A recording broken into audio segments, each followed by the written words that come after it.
when you hear the words, well, this is how we always have done it, or, this is, or even, no, we really need to keep it, standard because we don't want to, get too far out, on the digital curve or too innovative.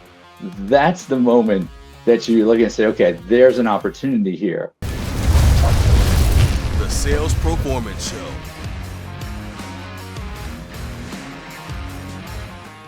Welcome back to the Sales Proformance Show, everybody. I'm your host, Dave Slyman. I'm super excited about my guest today. Not only are we neighbors, but he's a great visionary, entrepreneur. He's a founder and president of Westtown Payments. He's got 20 years experience in the payment solution space. He's not just all doing traditional practices, but also using cutting edge technology to build his business. And beyond the leadership of running a company, he also is a strategic advisor to multiple companies, actively shaping the future of the industry as a whole. As an angel investor, he's a board member, a mentor, an advisor, and we're going to unpack his story today. He's going to bring a lot to the table.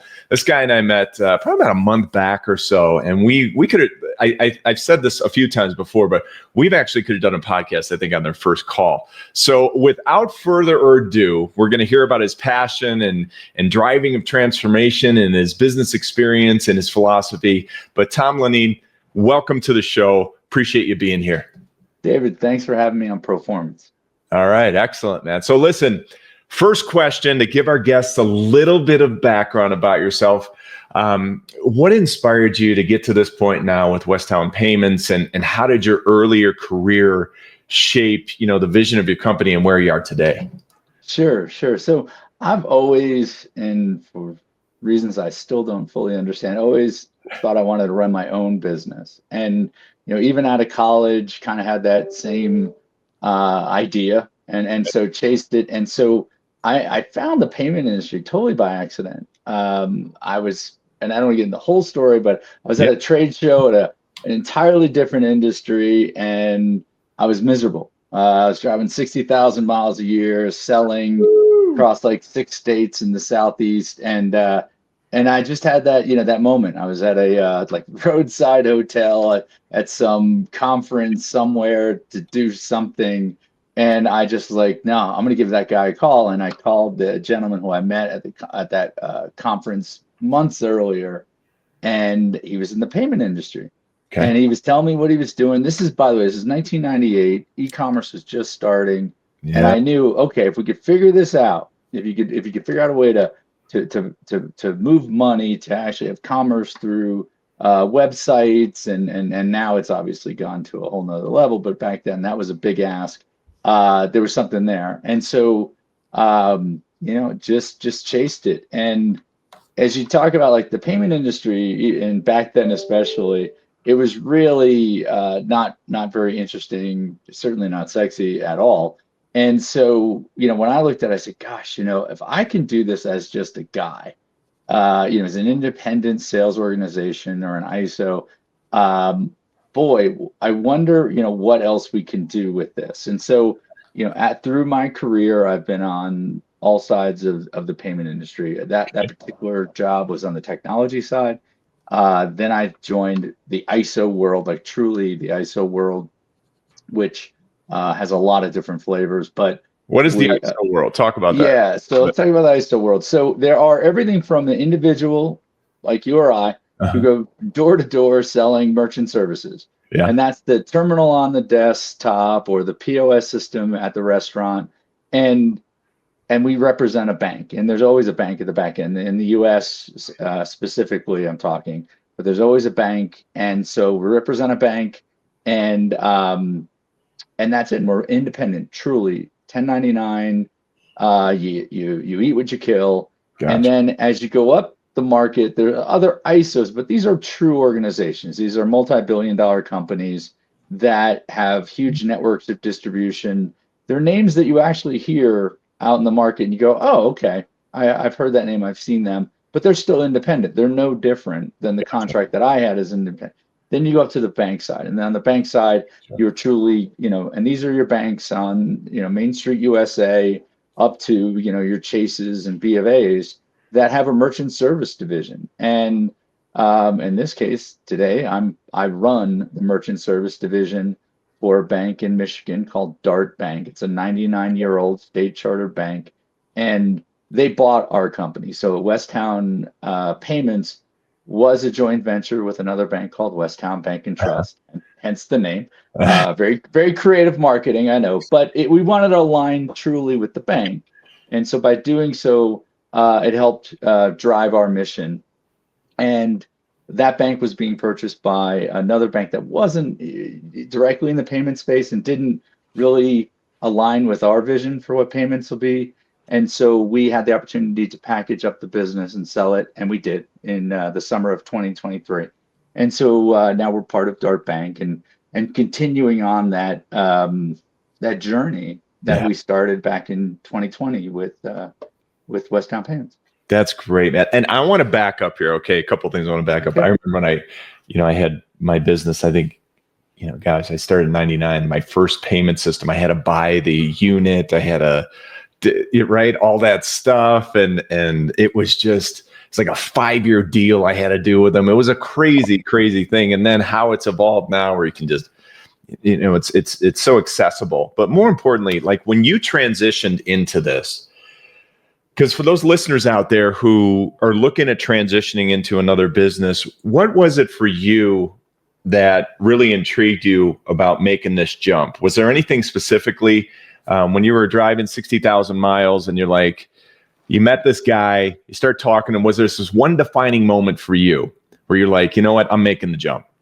Yeah, absolutely. I'll tell you, it's funny. So part of what he was doing was his day job was servicing associations. In this particular one, it was a car wash association, which wasn't very interesting to me at the time. And I said, okay, that's great. And then but he also mentioned this thing about e-commerce and payment gateways, and how the payment gateway is the digital terminal, like the terminal on the desk. This is now out there on the internet, and you can put your credit card information in, and it'll securely transmit it to the end. And I said, oh yeah, absolutely. Like, hell yeah. Yeah. And as I was listening to his story and what was going on, and the little company, and the company's based in Utah, actually, they're based in Provo. And he's explaining to me they had 6,000 customers and 20 employees. And I'm like, what, are you kidding me? It should be 20,000 employees, and millions of customers. This is it. This is the future. And that's the moment I saw it. And I said, okay, this is going to be a big thing. Now, obviously, there's a lot of green between where they were in 1998 and, what you had to do and data security and all that stuff. But that was okay, this is the start. This is the foundational opportunity. And I've looked for those in my career at different points, and when you see them, and this is probably one of the big keys, and you're anxious, you're looking for the next thing. You can't sit there and get 100% of the information, and then make that decision. You got to go with okay, give me 60%, maybe 80. If I'm really lucky, I can get 80% of the information. Then I can make a call. Got to decide, okay, is this what I want to do? Let's go. Let's do it. Is there a big enough opportunity, addressable market, whatever you want to call it? And here it had all the things. And of course, it's proved to be a very good decision. It wasn't all, rainbows and unicorns. There's some craziness, some bad days, all the things. But, it's been an amazing ride. E-commerce is now ubiquitous. Now it's mobile commerce and digital wallets and all the things, which is the exciting part, because there's some smart people getting involved in this industry. Oh, and one other thing. Yeah. And this is super important. When you hear the words, well, this is how we always have done it, or, this is, or even, no, we really need to keep it, standard, because we don't want to, get too far out, on the digital curve, or too innovative. That's the moment that you look and say, okay, there's an opportunity here. And that was exactly what happened with us in e-commerce. And there's been a couple other moments in my payment journey where I've sat there and said, oh, hang on a second, you're doing what? Why? And then they use this is how we always done it. And I said, okay, great. That's my next opportunity. So a couple of things here that I want to unpack. The first is, Listen, for those of you out there who are looking to either up your game at the company you are right now or looking at another opportunity, keep your eyes and ears open always, because you just never know what's going to come around the corner. Secondly, you're not going to get all the information, but you should do your due diligence and understand if you're going to take on an opportunity. The third one I always say is trust your gut too. I mean, if you're excited about this and you feel like it's adding up and most of the boxes are checked, man, take that chance. I think too many times people get caught up, analysis by paralysis, or everything's got to be so right to make the move or make the change or start your business. And more importantly, sometimes those are the kind of things where you just got to do it. You just got to do it.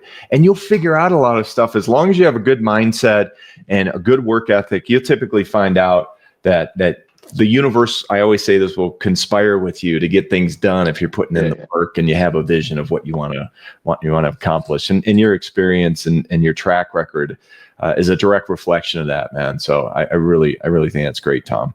All right. So now you start building your company because you've kind of fast forwarded into the acquisition side, and I want to talk about that too, on the opportunity and how you got there.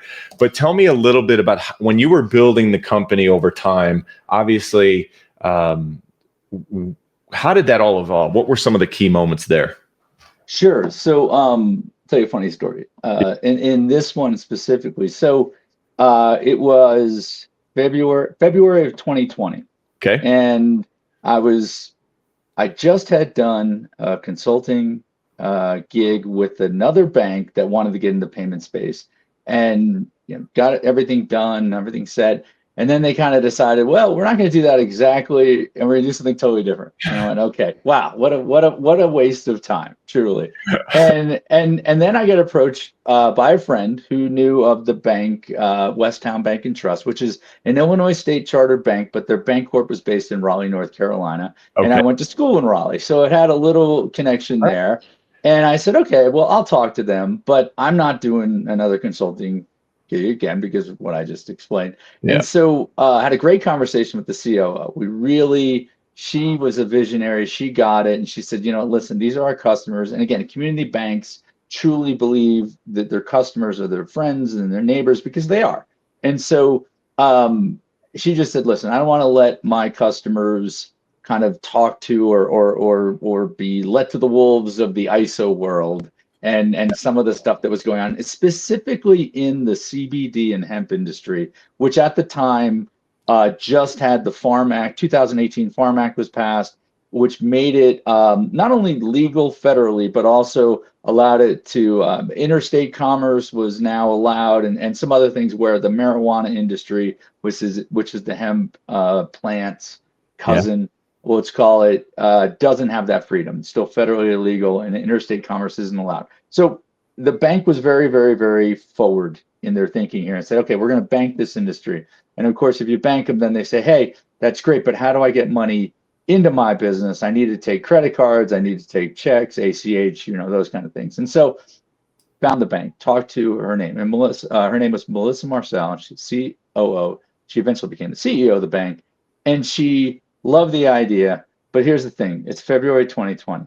We get through all the, get to know yous, and then we set up this meeting with the CEO of the bank, her, another gentleman who introduced me to the bank, and it happens to be on March 17th, 2020. If you remember, the world shut down basically on March 14th. My birthday was March 13th, so we're all celebrating my birthday like, woohoo, and like everything shuts down. And if you're here in Park City, like the ski resorts shut down, and the ski resorts don't shut down for anything. And so once those did, you're like, okay, this is different. And so have the meeting on March 17th, and I just thought, all right, man, this isn't even check the box, like, because they're supposed to, invest in the business. They were the seed capital. They were going to be the sponsor to the card brands. I mean, all the things, big decisions, big investments. Okay. So I'm thinking this is a 5-minute conversation. They're going to say, thanks, but sorry, the world just shut down. Yeah. Well, we get about 15 minutes in the conversation. CEO stops me. I'm like, okay, here we go. He was a little more polite because he's Southern. Well, no, he actually stops me and says, hey, this is great. We love it. What do we need to do for next steps? And I'm like, okay. All right. A, shut up, Tom. right? Because you never want to keep selling. And B, I'll talk to my lawyers and we'll get some papers drawn. But of course, I didn't have any lawyers, but I figured I'd find one. You worked And out. so that's where it started. And so, but the real thing was, and this is the beauty of these are like the opportunities in those scary moments. Because the world shut down, everybody I needed to leverage, use, ask favors, do all the things, they're all sitting at home because they're not going to work. And all the travel they were doing, all that stuff, no travel. So they're kind of like, okay. And I called in a bunch of favors, called a bunch of people, and we got the whole thing done in 4 months. When, to put in perspective, there are banks who are trying to get in the payment industry who've been doing this for 2 years, 3 years to get all their ducks in a row. 4 months. So we were super efficient. And one of the reasons we were efficient was my first hires were intentional, and I hired experienced people who are tremendous self-motivators, self-starters, whatever you want to call them. And I basically said, hey, look, you're in Maine, you're in Michigan, you're wherever. I need you to do this. And I don't care what hours you do it. I don't care how you go about it. We got to hit these marks, these dates. What do you need? And they were like, great, let's go. And that was the start. And that was the key. Your first hires, your foundational people, they need to be better than you. And better than you at things that you're not good at. In my case, it's like administrative details. I mean, I'm a typical biz dev, sales-minded CEO founder, so I'm good at that side of the business. The operation stuff, the compliance related items that have to be done. I need someone who's much more detail oriented than I. And we hired those folks. Fantastic. That is fantastic. We got to clip that back because I want to talk about your leadership. This is a perfect segue really into what I was thinking. How has your leadership style evolved over the years? You still want to keep those core principles, right? But you've got to grow and you've got to trust. And how has that evolved over the years? Sure. Please. I'll tell you, it's funny.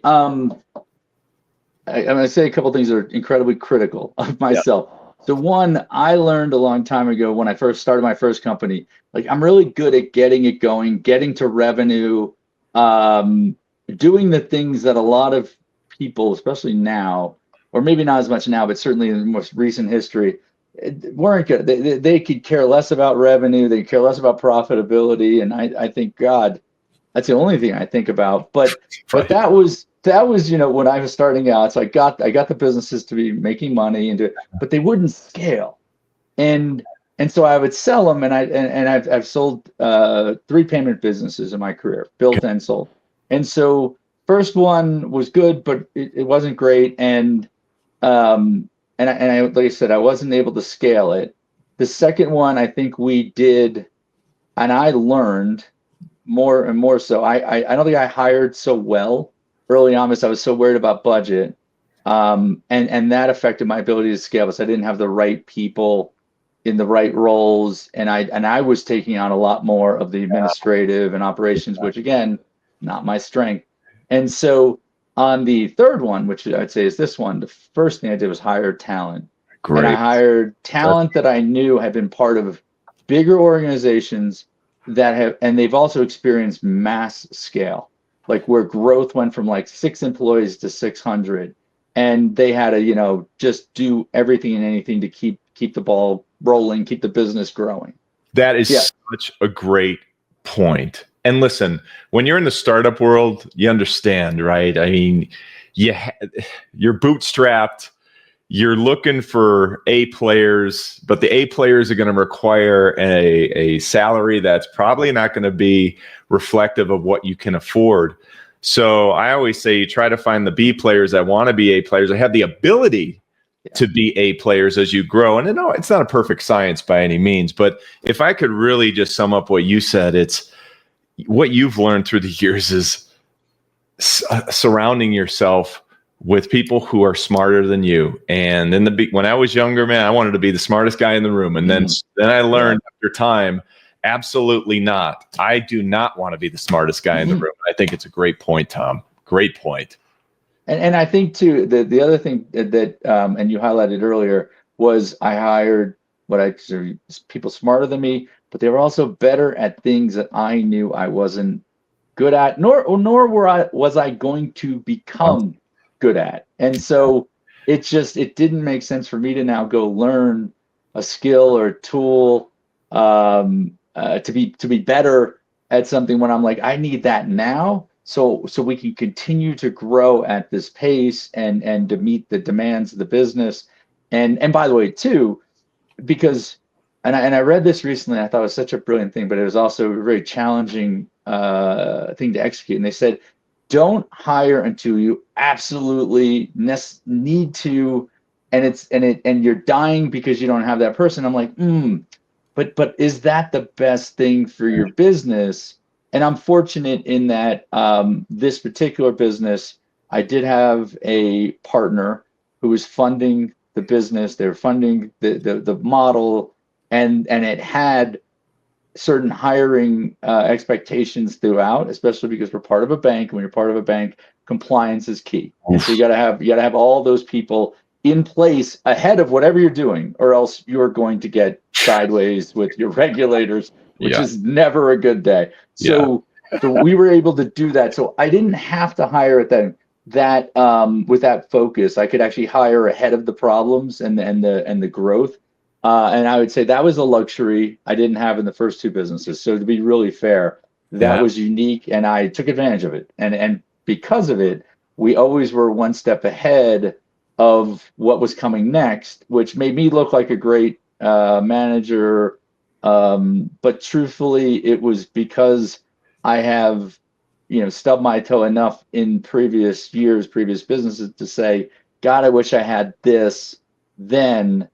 And so in this instance, I went ahead and did it ahead of the need. That's great. Yeah, that's great advice. It's great advice for you people out there who are owners and you're looking to scale up your business. It's a great point. Invest in your people. And I was just talking with a gentleman today, and he was telling me about, how his culture is really geared around like a professional sports team. They want, the top players, they want all-stars, and not so much a family atmosphere, but a organization where they're building a team. And he made a great comment. He goes, and when you're building a culture like that, you got to pay people too. You got to pay them too. They won't work for free. Come on. Without paying people. So I thought that was a funny comment. I want to go back to something you said earlier. So you had 3 acquisitions, right? Within your companies. What were some of the lessons you learned maybe through that transition of the third, outside of what we just talked about, the hiring of the people, but in the process itself, when you were actually going through the sales process of selling your organization or having it acquired, what were some of the major things that you learned through the first one actually to the third one? Okay. All right. These are good stuff. So I'll tell you the first one. The first one was I would still own that business today. And I say it because it was a fantastic business. I'm actually replicating things I did at that business in 2005 now. Okay. And they're still fresh and unique. That's the part that's so frustrating, is I was like, I had a 20-year head start, but oh well. But the thing with that one was, and this is such an important thing. So we were a subsidiary of a larger company that had 2 partners, and everything looked great on the surface. Those 2 partners, and they were friends who created a business and created a very successful business. They were having issues around the partnership structure, and so they ultimately got a divorce. Now, I couldn't necessarily see that coming because it looked great on the surface, but the moment they did, one raised money, bought the other one out, and then he bought out all of his minority partners and every other, and there was a couple other subsidiary businesses they started, and that was us. And so we had to sell. It wasn't really an option. So that particular one, the lesson there is really, really, really, really focus on and pay attention to who is your partner, who is your investor. And in that case, I had a single investor, that it was the parent company, with these 2 partners who now divorced. So it was a mess. And now you're trying to run a business And I think, if I had a little bit more experience and also just a more of a rebel attitude, I'd have told him, pound sand, I'm going to keep going. And there's a good chance I'd still be running that business, but that's okay. That was the first one. The second one was that, and by the way, for whatever reason, I have raised money from one investor historically, and I'm going to tell you where that's both positive and a negative in a second. But with this one particular one who started it, I had a very strong partner, silent partner, who invested in the business and said, grow it. And the both positive and negative there was they were not super invested in it, right? They weren't micromanaging us. They weren't really, they're paying attention, but it wasn't certainly wasn't a big line item in their world. They weren't heavily involved in what you were doing. No. Yeah. But that was great because I was able to. It's gonna be good. What I thought would take 3 months took 9 months, and stuff like that, which they weren't really. They certainly weren't micromanaging me. Now I will say this: as we grew, the revenue really started to grow exponentially, and something that we didn't actually, really explore early on was what were we going to do with that revenue. So what they wanted to do was take the money out of the company as soon as it came in. And that helped me personally, but I wasn't able to use that money to grow the business. So I was growing the business with cash flow that was being sucked out of the business fairly quickly. And so personally, it helped me do certain things like buy our first house in Park City, which is no small investment, as you know. And but I wasn't able to scale the business, and so I was getting super frustrated with the fact that I got stuck at a plateau. And that's when I was approached by someone to buy the business and take it to the next level. And I thought, okay, here's the time. I will tell you the other thing about a lesson I learned from that situation of selling that business. I also at that moment was looking for an edge. And I was, and the folks that came to us had a better mousetrap. At least I thought they did. And I looked to them to do certain things that I didn't want to do. It wasn't that I couldn't do, is I didn't want to do at that time. And the truth is, you think, oh well, they could do it better. But if you've done it, and you've done it through relatively difficult circumstances, there's a really good chance that you're the best person for that task or for that role. Yes. And you just got to keep going. You got to keep pushing because they'll tell you they are, but how do you know? You know you. So there's a saying I throw out every once in a while, and it's doubt who you will, but never yourself. And that would have been the moment I should have pulled that bad boy out because I thought they had something. And as I got deeper into their world after I sold, I joined that company. I realized, shoot, I was way ahead of them, and I know where my next step was. But let me round on the third one. So the third one with my partnership with Westtown Bank, again, single investor, and they were very invested, and they're a bank, and having a bank as your partner creates strategic opportunities you couldn't imagine in the realm that everybody in the payment industry relies on a bank. And so if that bank is invested in you and your vision and your model, then they're all those gates and barriers, they get thrown up and everything becomes so much easier. Whereas in the rest of my career, I've had to, sell the concept or idea up 4 or 5 levels. And then you kind of go, okay, everyone's agreeing. And then the last rung, there's someone who's like, I don't get it. And that's it. And you're like, okay, I didn't have that. And I don't have that now. So it's super, I have the pros and cons to that though, right? I mean, talk to me about some of those pros and cons, because there might be some people out there looking for an investor in their business, or they might be looking at getting financed. Those are two separate deals. But what are some of the pros? Just a few obvious ones that you see that maybe some people will not.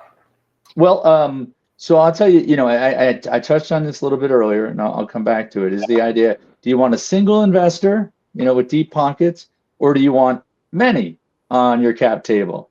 And so here's the question. How many phone calls do you want to take in a month, a week, a year from the guy who wrote you a $10,000 check versus the guy who wrote $1 million check, or let's say they wrote you a $5 million check? And so that is the biggest issue, is how much management you want to do of your investors, LPs, whatever you want to call them. They live on your cap table and they have a say in your business.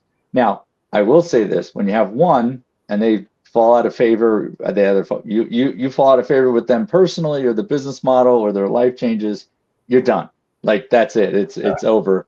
That's your runway, is whatever you got, whatever cash flow you have. Now, if you have a dozen or 2 dozen, then you can go out, and that one may or may not affect your ability to continue. You may be able to do a lot of different things, but you do have to placate a lot of different people, a lot of different personalities. I've seen some cap tables in my angel investing days that would look like spaghetti, and you're going, how do you manage this? And they don't.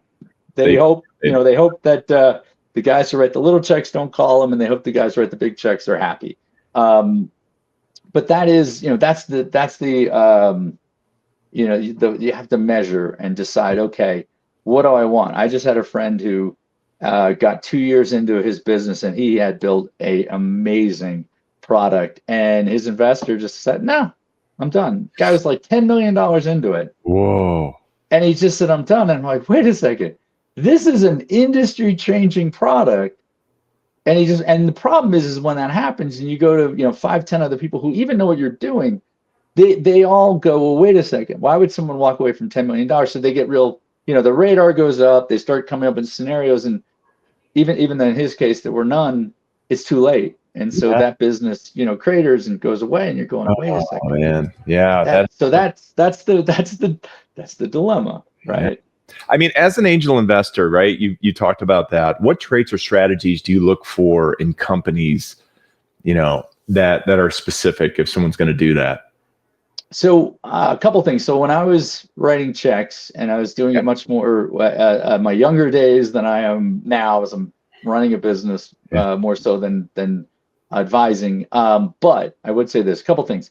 One, beware of the single founder, because especially depending on where they are in their life cycle of a business, and also their track record, because if they get bored or they squirrel and they find something else, then that's it. That was your guy or your gal, or if they get hit by a truck, morbidly, that's the one person. So you like teams, you like partners, even if they're not equal in talent or anything, but they're both there from the beginning. Yeah, there's some insurance there.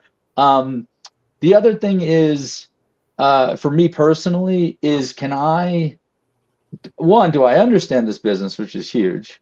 If you don't write the check, because you're going to get crushed.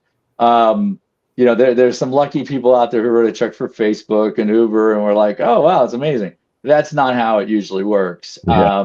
And so you got to know what you're investing in, buyer beware. But also, I would say it's in my case, it's, can I affect this business? Can I, with my payments, banking, I don't know, maybe even management style and knowledge, can I actually move the needle for them, not just with a check, but with my experience, maybe contacts, who knows? And so I've always looked, to do that, and I think it's actually helped. But I'll also tell you, there's others where you could have thrown a dart at the wall and had the same success or failure. And that's just, kind of the way that rolls. Yeah, I think this is great because it comes back full circle, right? If you're going to invest in a company, I agree with you. If you've got one person who's kind of a big cog in the wheel, be careful with that. Two, what we talked about earlier was the team, right? You got to look at the team that's behind or working with the person who's leading the charge, because That's even more important. If something does happen, they're the ones who are going to be moving things along as things go down the road. And then, it's interesting question. I'm not expecting you to know the answer to this, but I wonder what percentage of companies that take on like an angel investor actually, move to the next level. And I don't know, is it more successful than, I guess more of a broader question would be, I wonder if it's more successful than failure. I would definitely skew on the side of less successful, and just that a lot of, and it's not the entrepreneur's fault. It could be the market, it could be timing, all those things can work against you or for you. But I'd also say too, one, you always unfortunately you raise less money than you think you're going to need, because that's just kind of the nature of startups, and because you don't have it all figured out. So as you're figuring out, you may have additional costs. And then there's always pivots, and that they're expensive too. Some work out wonderfully, some don't. But I would also say the other thing is, and this happens a lot, and I'm actually, as an investor, I'm also fine with this when you invest in a company and they're doing well, but someone comes in and says, "Hey, I'll buy it, and I'll buy it for 3x, 5x." And you're kind of like, "All right, it's a double, it's a single," and those are okay. Don't I'm sure the guys that like Excel and some of the other big VC shops would laugh at me and say, that's ridiculous. I'd rather just put it out in the street and burn it. But at the same time, doubles and singles, they win games. And great. I'd love to get my 100x. I have not yet, by the way, seen that, so I'm still waiting. But in reality, it's an exit, any exit's a good exit, in my opinion. And so that's what I see more. There's a couple. I mean, I have one now. I think I've had it in my portfolio for 12 years. Great guys, great company. They're here in Utah. They're doing well. I'm kind of like, okay, they have a plan. They want to get somewhere. Well, let's ride. Let's go. They haven't asked for more money, which is great. And so, but at the same time, you're like, okay, 12 years, I have kids, or younger than that. So, if you don't mind sharing, what's one of the best ones you've done? Can you share? Are you comfortable sharing? Or I'll tell you, like, okay, so there's two ways I look at this. There's one, I literally remember I wrote a check for like, and I'll tell you, it was 10 grand. Okay. And it was like one of these, like, hey, they just need a little more money. They're fine. And like 3 months later, they sold. And I got like, I think I got 30 grand back. So right. But that was 3 months. I'm like, okay. And now, mind you, I knew what they did, but I didn't know where they were in like their, this stage. So I kind of was like, damn, should have wrote a bigger check. Right. But hey, look, it could have went the other way. And that one, and I would say, man, I'd say the other one is the one that I was talking about, been in for 12 years. Yeah. It's a company called Dib. They're down in Salt Lake. Okay. They do some really cool stuff with analytics. They take a lot of like Google Analytics and make it easier for the average person to do action on, because if you've ever seen a Google Analytics dashboard, it's a lot of information, but it's just a lot of information to the average person. And the reason I love them is their grit. And they haven't exited. They're still going. But the grit of the grit of the executive team, specifically the founder, and that was a situation where there were two founders and one midstream left. And this is what I'm saying. Like, okay, if there was only one, we'd be done, and that would go to zero. But the other one was and is super gritty, super creative, and has really created a nice business. And also the grittiness of the investors, because they hung in there. It's always darkest before the dawn. And there was some times where I think, everyone kind of went, okay, what are we going to do here? And they kept writing checks, kept supporting. And so now things are going much better. But that is, and I'll tell you, so it wasn't a financial gain. It was more of like watching human nature in a way that you go, okay, that's how it should be. That's how people should come in and support each other. It's not all about, the dollars and cents. It was more about like, okay, this is the right thing to do. Grow. Yeah. Yeah. Cool. That's cool. Listen, this has been fantastic. One more question before we roll out here, but what's next for you? Talk to me. What? It's funny. And after I sold Westtown Payments to Dart Bank, people said, "Oh, we're going to go do another one. You're going to start." And I said, no. I really want to ride this out. I think this is actually the perfect place for me. The right bank, the right executive team at the bank, super entrepreneurial. Yeah, we're a community bank. Yeah, we're regulated like every other state charter bank, and there's a bunch of stuff going on out there in the world in the fintech space and the sponsorship space that is not pretty. But we feel like, okay, we're doing things right.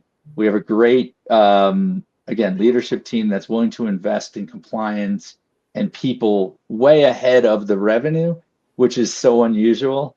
And I'm having fun, man. And I put a good team together. I put a great team together that I want to keep working with. Like I enjoy them. We have fun. We're making some money. We could make more. And we're doing some cool stuff. We're going after some markets that I think a lot of people are scared of as they don't get. And they're also not willing to invest in like we have. And so I think, for me, I'm going to run this out. I mean, hell, I have a 10-year-old at home, David, so I'm not going anywhere. I gotta wake up every morning and make sandwiches and drive kids to school. So why don't we do something fun and interesting and see where it takes us? So that's my plan for now. And I'm gonna ride this for a while. That's fantastic. And listen, everybody who is listening to this show right now, what a journey, right? Like 20, 25 years of doing this, and this is how it should be. You work your ass off all these years, and you make some great moves, and then you make some wrong turns, and you learn, and then you come to the point where you're at, and you say, hey, I've got a great team I put together. I've learned how to do that through the years, and I'm going to ride this out and keep building it and be more successful. And I think that's great. So it really sums up the show very well. So thanks, Tom. Really, thanks for being here. Oh, my pleasure. Thanks for having me. Really enjoyed the conversation. A lot of fun. I really have too. So listen, everybody, support this show, and we appreciate all the support, but continuing supporting it is by just sharing this. Just share it with somebody. Share the show. Tom, where can people find you if they have some questions or they want to talk to you about investing or payment systems, whatever it is? Where can people find you? Yeah, absolutely. I am very active on LinkedIn every day, if not hours a day. So I'm easily accessible that way. And it's I think I'm literally like one of 3 Tom Lineens online. The other one is a rugby coach, and the other one owns a construction company. So I'm neither of those guys. I'm the payment guy. So definitely LinkedIn and or my email. It's tl@westtownpayments.com. We'll put it up. Yeah, please. And happy to help, happy to give some advice. It might not be it's what you paid for it. So, but I definitely have the entrepreneurial scars and some successes that I'm happy to share. And if you need some help in the payment space, we're here.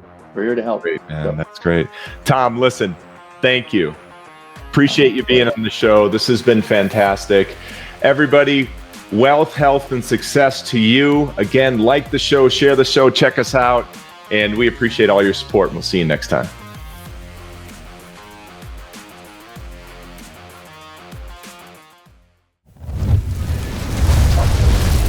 Sales Proformance Show.